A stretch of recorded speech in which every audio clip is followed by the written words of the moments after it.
세계 최고의 IT 기업으로 손꼽히는 구글. 그러나 그들도 처음에는 고난을 면치 못했다. 2000년대 초반 미국 IT 업계는 새로운 광고 엔진 도입을 두고 치열한 경쟁을 벌이고 있었다. 가장 유력한 우승 후보는 오버추어. 그들은 막강한 자금력과 풍부한 인력을 보유하고 있었다. 그러나 구글은 작은 기업에 불과했고 그들이 만든 에드워즈 엔진은 제대로 된 결과를 보여주지 못했다. 구글의 창립자인 레리 페이지는 이 문제를 해결하기 위해 고심했고 어느 날 회사 주방에 단 3단어가 적힌 작은 쪽지를 적어 놓았다. 이 엔진 형편없네.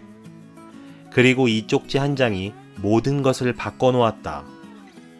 구글의 엔지니어였던 제프 디는 카푸치노를 마시기 위해 들어선 주방에서 우연히 쪽지를 발견했고 비슷한 문제를 처리한 기억이 떠오르자 누가 시키지도 않았지만 엔진을 손보기 시작했다. 그리고 마침내 문제를 해결할 수 있었다. 에드워즈 엔진 덕분에 구글은 순이익이 1000억 원을 넘어서게 되었고 세계적 기업으로 성장할 수 있었다. 그 사이 오버추어는 내부 분열과 관료주의에 발목이 잡혀 구글에 밀려날 수밖에 없었다. 왜 똑같은 과제를 수행하면서도 어떤 프로젝트는 성공하지만 어떤 프로젝트는 실패하는 걸까?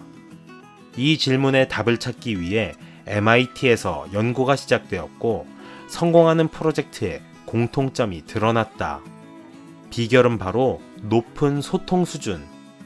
케미가 뛰어난 집단은 아무리 복잡하고 어려운 문제도 일사불란하고 재빠르게 처리했다. 그럼 무엇이 높은 수준의 소통을 가져오는 걸까? 비슷한 나이? 비슷한 학력? 같은 대학이나 지역 출신? 그런데 정작 구성원들의 화합을 좌우하는 요인은 다른 데 있었는데 바로 책상 간격이었다. 최고의 팀을 만드는데 뛰어난 지능이나 폭넓은 경험은 큰 역할을 하지 않았다. 오히려 책상의 위치와 거리가 소통 수준과 긴밀한 연관이 있었다. 거리가 가까울수록 사람들의 소통 빈도가 늘어난 것이다. 높은 소통 수준을 이루기 위해서는 단순히 많이 마주치는 것이 무엇보다 중요한 셈이었다. 세계 최대 신발 쇼핑 회사 자포스를 운영하는 토니 셰이는 소통의 원천이 충돌이라고 말한다. 저는 돌발적으로 이뤄지는 사람들의 만남을 충돌이라고 부릅니다. 충돌이 모든 조직의 기본이자 화합을 이끌어내는 핵심 요소입니다. 그는 사람들 사이에서 더 많은 충돌을 만들기 위해 사무실 동선을 조절하는 것을 넘어 자포스 본사를 둘러싼 거대한 땅을 매입해 사원들을 위한 도시를 짓고 있다. 저는 온실을 짓고 있습니다. 사람들이 교류하고 화합할 수 있는 공간을 만드는 것이죠. 레리 페이지가 적은 쪽지를 제프 딘이 발견하지 못했다면 구글은 아무도 모르게 사라져버렸을지도 모른다.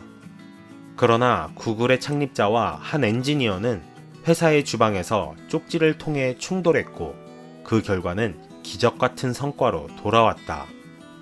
모든 회사가 직원들로 하여금 소속감을 높이고 화합하기를 원하지만 신입 연수 때 일장 연설을 늘어놓는다고 직원들의 소속감이 높아지지는 않는다.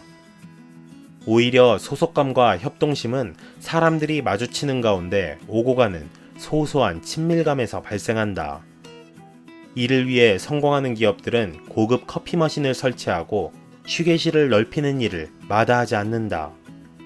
단지 휴게실의 테이블을 10인용으로 바꾼 것만으로도 생산성이 10%나 향상된 경우도 있다. 직원들의 소속감을 높이고 화합을 이끌어내고 싶다면 더 많이 충돌해야 한다. 얼굴 한번 보지 못하고 마주치면 고개를 조아려야 하는 회장님을 상대로 소속감은 발생하지 않는다. 게다가 우리 사회에는 여전히 경영진이라는 특권의식에 휩싸여 갑질과 폭언을 일삼는 사람들도 있다. 더 나은 조직 문화를 만들고 싶다면 근본적인 소통을 개선해야 한다. 구성원이 충돌할 수 있는 공간을 만들어라. 그 충돌에 기꺼이 참여하라. 그것이 최고의 케미를 만드는 비결이 될 것이다.